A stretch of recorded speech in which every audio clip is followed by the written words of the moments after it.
మన ఆధ్యాత్మిక ప్రయాణంలో బ్రహ్మాన్ని గురించి తెలుసుకునే ప్రయత్నానికి తిరిగి స్వాగతం. బ్రహ్మం అంటే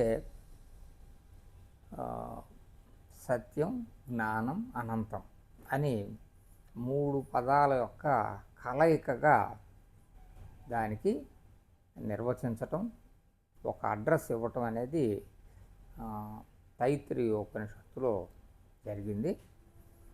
దీనిలో అనంతం గురించి మనం ఒక మాట చెప్పుకున్నాం ఆల్రెడీ. ఇప్పుడు ఉంది సత్యం, జ్ఞానం. ఈ సత్యం గురించి కొంచెం లాస్ట్ వీడియోలో చెప్పడం జరిగింది. ఒకసారి జస్ట్ రివిజన్ ఒకటే నిమిషంలో. సత్యం అంటే పదార్థం అని. ఈ సృష్టిలో పదార్థము, జ్ఞానం రెండింటి యొక్క కలయికతోటే మనకు కనపడేదంతా కూడా తెలుస్తూ ఉంది. అయితే ఈ పదార్థం అంటే ఎవరైనా నేచర్ అని చెప్పకనే చెప్తారు. ప్రకృతి అనేది పదార్థం అంటాం. అది ఇక్కడ మనం కొంచెం డీప్ థాట్ ప్రాసెస్ కాబట్టి ఇక్కడ ఈ సత్యం అనే దానిలో సత్ అనే దాన్ని సత్యం అని కూడా అంటారు. ఈ సత్యం మూడు విభాగాలుగా చేశాం పదార్థాలని. ఒకటి ఎల్లప్పుడూ మారకుండా ఉండేది, అది సత్ అని. ఈ లేని దానిని అసత్ అని. ఎప్పుడు మారుతూ కనిపిస్తూ ట్రాన్సాక్షనల్ ప్రపంచంలో ఉండేదాన్ని మిథ్య అని మూడు విభాగాలు చేశాం. ఇందులో అసత్ అనేది లేనే లేదనే దాన్ని కూడా చెప్పుకోవడం జరిగింది. ఊరికే పేరు పెట్టాక అసత్ అనేది ఏం లేదు. మిథ్య అనేది ఎప్పుడూ మారుతూ ఉంటుంది. ఈ జగత్ అంతా మిథ్య అన్నాడు, బ్రహ్మ సత్యం, జగత్ మిథ్య అన్నాడు. ఈ జగత్తు ఏదైతే మనం చూస్తున్నామో అది మొత్తం మిథ్య. మిథ్య అంటే లేనిది అని అనుకోవద్దు. సామాన్యంగా ఇది పొరపాటు పడతారు. మిథ్య అంటే లేనిదని కాదు, ఎల్లప్పుడూ మారుతూ ఉంటుంది. ఈ అసలు ఉన్నదంతా మారుతూ ఉండేది, అది మిథ్య. దాని గురించి ఇంకా తెలుసుకునే ప్రయత్నంలో ఉన్నాం. ఈ మారుతూ అసలు మారకుండా ఉండేదాన్ని సత్ అంటా ఉన్నాం. అది మన జీవితంలో మనం ఎప్పుడూ ఎవరిని చూసి ఉండము. మనం చూసేవన్నీ కూడా మారుతున్న పదార్థాలే కాబట్టి ఈ మారనిది అనేది ఫిజికల్ రూపం కాదు అనే విషయాన్ని మీరు ముందు అర్థం చేసుకోవాలి. ఎందుకంటే కనపడుతున్న ఫిజికల్ ఫామ్స్ అన్నీ మారిపోతున్నాయి. సో ఇక్కడ ఈ ప్రయాణంలో కొంత ఆల్రెడీ చెప్పుకోవడం జరిగింది. ఇప్పుడు కొన్ని కొత్త పదాలని నిర్వచిద్దాం. ఎందుకంటే ఇది చాలా లాంగ్ ప్రాసెస్ చెప్పాను. ఉన్నది మొత్తం ఈ సత్యం, జ్ఞానం కదా. ఈ సత్యం తెలుసుకున్న తర్వాత జ్ఞానానికి వెళ్తే అక్కడ అసలు అల్టిమేట్ విషయం వస్తుంది. ఈ మూడింటిని క్లబ్ చేసినప్పుడు బ్రహ్మని మనం తెలుసుకోవడం జరుగుతుంది. ఇప్పుడు ఇక్కడ 2-3 పదాలని మనము కొత్తగా ఇంట్రడ్యూస్ చేద్దాం. అవేమిటంటే అవ్యక్తము, వ్యక్తము. అవ్యక్తం అంటే అన్మానిఫెస్ట్ ఇంగ్లీష్లో, అంటే ప్రకటితం కానిది, బహిర్గతమైన తర్వాత అది వ్యక్త ప్రపంచంగా మారింది. స్థూలము, సూక్ష్మము.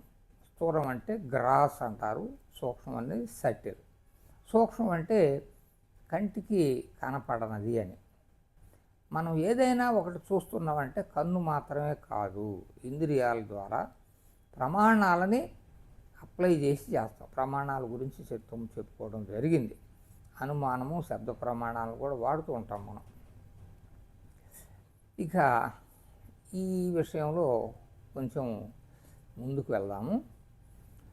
నిన్నే ఈ మారుతున్న మిథ్యా వస్తువులన్నిటికి కూడా ఏదో ఒకటి ఆధారభూతమైనది లేకుండా దాని అంతటా అది ప్రకటితం కాలేదు అనేది సింపుల్ కామన్ సెన్స్. ఆ ఆధారభూతమైందే మారనిది సత్తు. కొద్దిగా తేలిగ్గా మనము అర్థం చేసుకోవడానికి ఆత్మ అందాం టెంపరీగా. యాక్చువల్గా ఈ ఆత్మ, జీవాత్మ, పరమాత్మ, బ్రహ్మము ఇవన్నీ పర్యాద పదాలే. కానీ ఇందులో మరి కొంతమంది అనుకున్నట్టు ఈ జీవాత్మ పరమాత్మలో కలవటం, మరి అవి బ్రహ్మంలో అట్లాంటి ఏమి ఉండవు. అది అంతే ఏం లేదు. ఈ పర్యాద పదాలు. ఒక వ్యక్తిగా చూసినప్పుడు ఆత్మ అంటారు, ఒక ప్రపంచం సమాజం మొత్తాన్ని దృష్టిలో పెట్టుకొని మాట్లాడినప్పుడు వాటికి పరమాత్మ అంటారు. అంతేగాని ఇవి వేరు వేరు పదాలు అయితే కాదు. అయితే మనం ఇప్పుడు అండర్స్టాండింగ్ కోసం మూల పదార్థాన్ని ఆత్మ అందాం.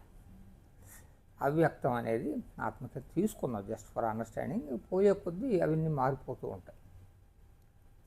ఇప్పుడు ఈ మారుతున్న పదార్థాలకి ఇక్కడ అత్యంత కీలకమైన ఒక డెఫినేషన్ ఇవ్వడం జరిగింది. దాన్ని రోజుకొకసారి మనం దాన్ని గురించి తీవ్రంగా ఆలోచిస్తేనే అది కొంత పట్టుబడే అవకాశం ఉంది. ఊరికే జస్ట్ విని వదిలేస్తే అయ్యేది కాదు. అది ఏమిటంటే, ప్రపంచాన్ని మనం చూస్తే మాత్రమే అది ఉంది, అది లేకపోతే లేదు. ఉన్నదాన్ని మనం చూడటం కాదు, చూస్తేనే ప్రపంచం ఉంది. అంటే ఒక రకంగా దాన్ని మనం సృష్టి చేస్తున్నట్లు లెక్క. మనం చూడటం ద్వారా అది సృష్టి అయింది. అంతకుముందే ఉందా? ఉందా అంటే మొత్తం అన్నీ ఉన్నాయి అంతే. మనం చూడంది లేదు, చూసింది మాత్రమే, మనం దర్శించిందే అది ఉన్నట్లు. ఇది అత్యంత కీలకమైన విషయం. అంటే ఇక్కడ ఇంకొక స్టెప్ ముందుకేస్తే, మామూలుగా కూడా మనం చాలామంది అంటారు వాడి ప్రపంచం వేరురా అంటాడు. వాడి ప్రపంచం వేరంటే ప్రతి మనిషికి ఒక విడిగా ప్రపంచం ఉందా? ఉంది. ఎలా? ప్రతి వ్యక్తి అతను చూసింది, దర్శించింది మాత్రమే అతనికి తెలుసు, మిగతా తెలియదు కదా. అంటే నువ్వు చూసింది అంటే అది నీ ప్రపంచం అయిపోయింది. దానికి నువ్వు ఒక సృష్టి చేసావు. దాన్ని అవ్యక్తం నుంచి వ్యక్తంలోకి తీసుకొచ్చావు. సో నీ ప్రపంచంలో ఉన్నవి విషయాలు, పదార్థాలు, అనుభవాలు, ఇదే కదా. అంతమించి ఏముంటుంది ఇక. అట్లాగే ఇంకొక వ్యక్తికి ఇంకొకటి, ఇంకొక వ్యక్తికి ఇంకొకటి. సో దీన్నే ఇక్కడ ఒక చిన్న పదాన్ని వాడారు. ఈ జీవాత్మ అనేది ఈ వ్యక్తి యొక్క ప్రపంచం కింద మనం తీసుకుంటే హిరణ్య గర్భుడు అనే దాన్ని ఒకదాన్ని ఇంట్రడ్యూస్ చేశారు. ఇవన్నీ కూడా మధ్య మధ్యలో వాడే పదాలే, అవేవో ఉన్నాయని మాత్రం అనుకోవద్దు. ఎందుకంటే మొత్తం బ్రహ్మమేగా. అన్నీ బ్రహ్మం అన్నప్పుడు ఇవన్నీ ఎక్కడివి అంటే ఏంటంటే, ఈ ప్రపంచాన్ని ఒక వ్యక్తి, ఒక ఏ అనే వ్యక్తి, వాడు ఒక 100, 1000, 1,00,000 విషయాలు వాడికి తెలుసు అనుకుందాం. పదార్థాలు కానీ విషయాలు కానివ్వండి, అది వాడి ప్రపంచం అయింది. అట్లాగే ఈ వ్యక్తులు ఇంకొకటికి ఇంకా కొన్ని తెలిసినాయి, ఇంకా కొంతమందికి ఇంకొకటి తెలిసినాయి. ఈ సృష్టిలో తెలుసుకోగలిగిన జ్ఞానం ఉన్న వ్యక్తులందరూ తెలుసుకున్నవి కలిపితే ఆన్ ద హోల్ ప్రపంచం అనుకుందాం. అదే హిరణ్య గర్భుడి యొక్క ప్రపంచం అంటాం. అంటే సృష్టికర్త హిరణ్య గర్భుడు అని. అంటే నువ్వు సృష్టికర్తవే. నువ్వు ఒక విషయాన్ని చూడటం ద్వారా దానికి ఒక ఎగ్జిస్టెన్స్ ఇచ్చావు. అట్లా నువ్వు ఎగ్జిస్టెన్స్ ఇచ్చిన వాటన్నిటినీ కలిపి నీకు ప్రపంచం అయింది. ఈ మరి నీది కాకుండా ఇంకా చాలామంది ఉన్నారు కదా అనేది అన్నీ ఒక జస్ట్ థియరిటికల్ విషయమే. కానీ ఇవి అందుకనే మొదటనే చెబుతున్నాను, ఇవన్నీ ఇంటర్మీడియరీ థింగ్స్. కాకి ఎగ్జాంపుల్ చెప్పినట్లు కాకి మళ్ళీ అక్కడ ఉండదు, కాకి అవసరము లేదు. కనుక వాటన్నిటిని వదిలేస్తూ పోతా ఉండాలి. తెలుసుకొని వదిలేస్తూ పోతూ ఉండాలి. ఎప్పుడు కూడా నీ అనుభవానికి దాటి నువ్వు ఎప్పుడు అంగీకరించొద్దు. దాన్ని ఫెయిత్ బిలీఫ్ అనే దానికి నువ్వు రానివ్వద్దు. ఒకవేళ అలాంటివి ఏదన్నా కొన్ని డెఫినేషన్ చెప్పుకోవాల్సి వస్తే దాని గురించి విశ్లేషిద్దాం. అందులో కూడా ఫెయిత్ పార్ట్ని తీసేసి విశ్లేషించే ప్రయత్నం చేద్దాం. ఇప్పుడు ఈ అవ్యక్తం నుంచి వ్యక్తానికి వచ్చింది అని అంటున్నాం. నిన్న మనము ఒక వ్యక్తి ఈ మాతృగర్భంలో చేరకముందు ఏమిటి మరి లేడా అంటే అప్పుడు కూడా ఉన్నాడు. అతి ముఖ్యమైన శ్లోకాన్ని కూడా నిన్న చెప్పుకోవడం జరిగింది. నాసతో విద్యతే భావ నా భావ విద్యతే సత అంటే ఉన్నది పోదు, లేనిది రాదు. ఇంకా కొంచెం బ్లంట్గా మనం తెలుసుకోవాలంటే లేనిది రాదు. ఇప్పుడు నువ్వు ఈరోజు ఉన్నావంటే ఇంతకు ముందు కూడా ఉన్నావు. ఎందుకని? లేకపోతే ఎక్కడి నుంచి వస్తావు? రావు కదా. మరి ఉన్నది పోదు కదా, పోయేది కూడా లేదు. ఈ విషయాన్ని భగవద్గీతలో శ్రీకృష్ణుడికి ఓదార్పుగా ఇమ్మీడియట్ శ్లోకంలోనే చెప్పడం జరిగింది. అది భగవద్గీత 2వ అధ్యాయం సాంఖ్యయోగంలో 12వ శ్లోకం. 11వ శ్లోకంలో నువ్వు సుఖదుఖాలు అనేవి లేవు, నీకు నువ్వు భ్రమపడి అభిమానాన్ని పెట్టుకుని మోహభూతుడివై నువ్వు పండితుడిలాగా మాట్లాడుతున్నావు, అది కాదు విషయం అని 11లో కొంచెం ఒక రకంగా మందలించి ఇమ్మీడియట్గా అక్కడనే పండితుడు అనేవాడు, పండితుడు అంటే తెలివైన వాడు అని.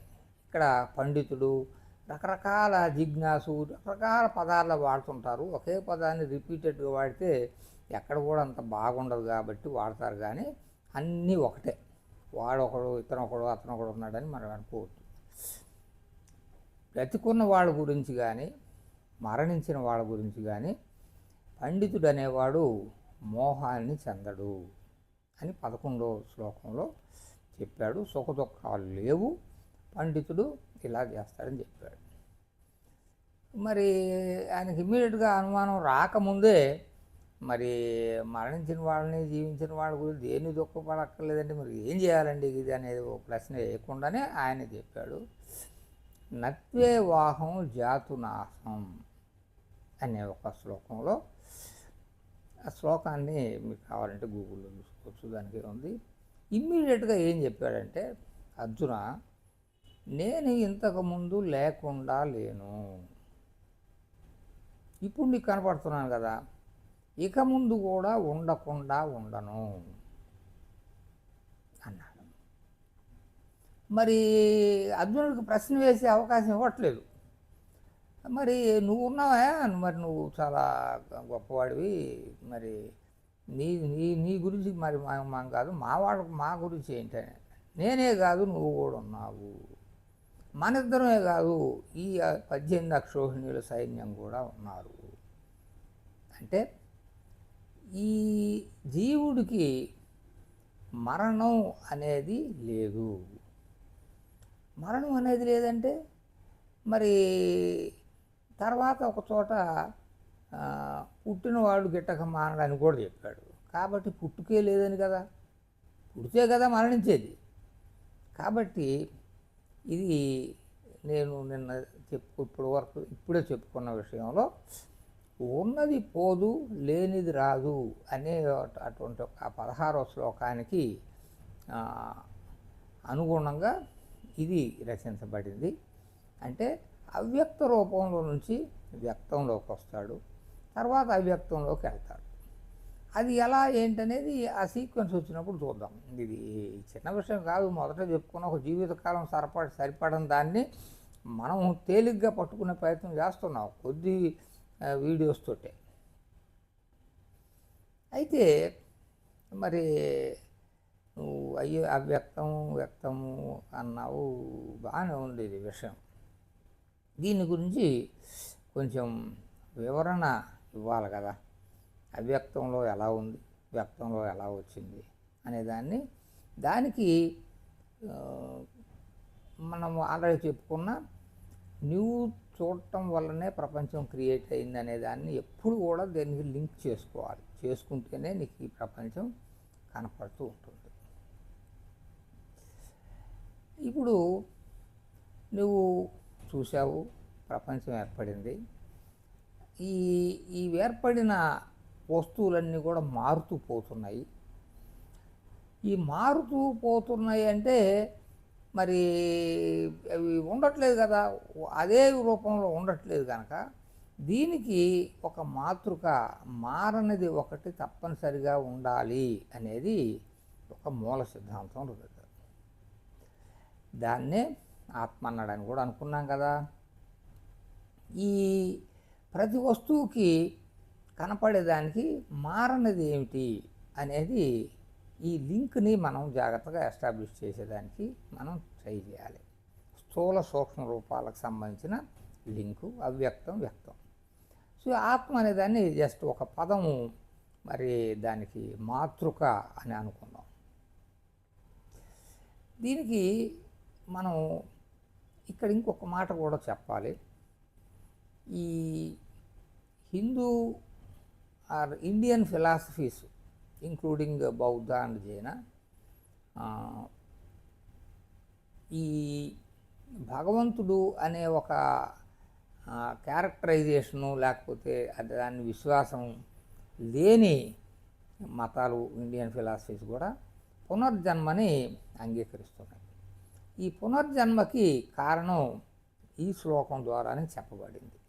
అంటే నేను ఎప్పుడు లేకుండా లేను, చావు పుట్టుకలు లేవంటే ఇంకా పునర్జన్మ ఏముంది, నువ్వు ఎప్పుడు ఉన్నావు, అంతకుముందు ఒక రకంగా ఉన్నావు, ఇప్పుడు ఒక రకంగా ఉన్నావు, ఆ తర్వాత ఇంకో రకంగా ఉన్నావు. ఈ ఉన్న కాలంలో కూడా బాల్య యవ్వన కౌమార వార్ధక్యాలలో మారిపోతూ ఉన్నావు. కనుక ఈ ఈ దీనికి సిద్ధాంతానికి మూలమైనటువంటి ఒక ఆ శ్లోకం ఆ 12, 16 ఈ రెండు అతి ముఖ్యమైనవి పునర్జన్మ సిద్ధాంతాన్ని ఎస్టాబ్లిష్ చేయడానికి. ఏ రకంగా ఉన్నారనేది లింక్ బ్రహ్మం ద్వారా అనేక శ్లోకాలు వచ్చినాయి. శరీరం అంతా వ్యాపించున్న ఆత్మ ఉన్నది, ఆత్మకి నాశనం లేదు, అది అమ్ముతో తెగదు, నీట నానదు, అవన్నీ అన్ని రకరకాల ఎన్నో శ్లోకాలు వచ్చినాయి. అంటే ఏంటి, మారనిది నువ్వు మారుతున్నావు కానీ నీలో ఒకటి మారనిది ఉన్నది, దాని ద్వారా నీకు చావు పుట్టుకలు లేవు అని అంటున్నాడు. అదే బ్రహ్మము ఆత్మ. ఇప్పుడు వీడియో లెంగ్తీ కాకుండా చిన్న విషయాన్ని లింక్ని జస్ట్ ఫార్ములా ఇచ్చి నెక్స్ట్ ముందుకు వెళ్దాం. ఇప్పుడు మనము సత్ మిథ్య మీద ఉన్నాం కదా. మిథ్య అంటే ట్రాన్సాక్షనల్ వర్డ్. దీనికి మనం అర్థం చేసుకోవడానికి అతి ముఖ్యమైనది కార్యకారణ సంబంధం అనేది కాజేషన్, ప్రిన్సిపల్ ఆఫ్ కాజేషన్ అని ఉంటారు. అత్యంత కీలకమైనది కార్యకారణ సంబంధం. అట్లాగే ఇది జ్ఞానానికి వచ్చినప్పుడు దృశ్య వివేకం, ఈ రెండు మూలమైనటువంటి యొక్క ప్రిన్సిపల్స్ మార్గాన్ని చూపెట్టేవి. పదార్థానికి మాత్రం కార్యకారణ సంబంధం. ఈ కార్యకారణ సంబంధం అంటే కార్యము అనేది మనకు కనపడుతున్నటువంటి యొక్క ఈ మిథ్యా ప్రపంచం అనుకున్నాం. దీనికి ఒక కారణం ఉండాలి అంటున్నాంగా. అది కారణం ఏది అంటే జస్ట్ చిన్న ఎగ్జాంపుల్ ఇచ్చి మనం క్లోజ్ చేద్దాం. ఇప్పుడు మనకు తేలిగ్గా అర్థం అవడానికి ఒక కుండ అనేది ఒకటి మనం తీసుకుంటే, కుండ మనకు కనపడుతూ ఉంది, మనం అందులో నీళ్లు పట్టుకుంటున్నాం. ఇంకా అందులో రకరకాల రూపాలు ఉన్నాయి, పిడతలు, మూతలు, ముంకు, ఇవన్నీ అనేక రకాలు ఉన్నాయి. అవన్నీ కనపడుతున్నాయి, వాటిని మనం వాడుకుంటున్నాం.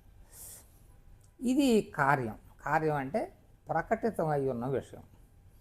దీనికి ఏమిటి కారణం అంటే దేని నుంచి వచ్చింది అంటే కారణాన్ని రెండుగా విభజించాడు. అదేమిటంటే ఉపాదాన కారణం, నిమిత్త కారణం అని. ఉపాదానం అనేది మెటీరియల్ కాజ్, దానికి వాడిన పదార్థం ఏంటి, ఆ తర్వాత నిమిత్త కారణం అంటే ఇంటెలిజెంట్ కాజ్, అంటే దాన్ని తయారు చేసిన వాడు ఒకడు ఉండాలి, దానికి ఒక ప్రొసీజర్ ఉండాలి అనేది. లేకపోతే మట్టి అంతా కుండలైపోతుందిగా, మరి కుండల రూపంలో లేదు కదా. కాబట్టి ఈ కుండ తయారవటానికి ఉపాదాన కారణం మట్టి, మృత్తిక అంటాం. తర్వాత నిమిత్త కారణం ఆ తయారు చేసే కుమ్మరి నిమిత్త కారణం. ఆ నిమిత్త కారణంలో అతను వాడే యొక్క సాధనాలు కూడా వస్తాయి, ఏవో కొంత జ్ఞానం చదువు అనేది ఉంటుంది కదా, అవన్నీ కలిపి నిమిత్త కారణం అవుతుంది. బట్ మెటీరియల్ మాత్రం మట్టి. అంటే కుండకి మట్టి అనేది ఒక ఆత్మగా అనుకున్నాం, తేలిక అర్థం చేసుకోవడానికి. దాన్ని తయారు చేసిన వాడు జ్ఞానం, కుమ్మరి. అంటే జ్ఞానము పదార్థము రెండు కలిసిన తరువాత మాత్రమే ఒక కార్యం బయటకు వచ్చింది. అయితే ఈ బయటకు వచ్చింది ఇప్పుడు కుండ అనేది మనకు కనపడుతుంది, వాడుకుంటున్నాం. దీన్నే మిథ్య అన్నాం. మొట్టమొదటి చెప్పాను, మిథ్య అనడంతో మన మైండ్లో ఒక రకమైన భావన కలగకూడదు. మిథ్య ఈజ్ ఆల్సో, మిథ్యనే ఉంది అసలు, అది ఉన్నదే మిథ్య అయితే ఇంకా మళ్ళీ అది దాని మీద మన కన్ఫ్యూషన్ కాకూడదు. ఇది కొద్ది రోజులు ఉంటుంది, ఆ తర్వాత పగిలిపోయింది, లేకపోతే పాతది అయిపోయింది అన్నాం, అది తీసేసాం. తీసేసినప్పుడు ఏమైంది, మళ్ళీ అది మట్టిలోకి వెళ్ళిపోయింది. అంటే దేనిలో నుంచి వచ్చిందో దానిలోకి వెళ్ళిపోయింది. సో ఇది కార్యకారణ సంబంధం. దీన్ని కొంచెం డీప్ థాట్ ప్రాసెస్లోకి వెళ్ళవలసిన అవసరం ఉంది. దీన్ని నెక్స్ట్ కంటిన్యూ చేద్దాం.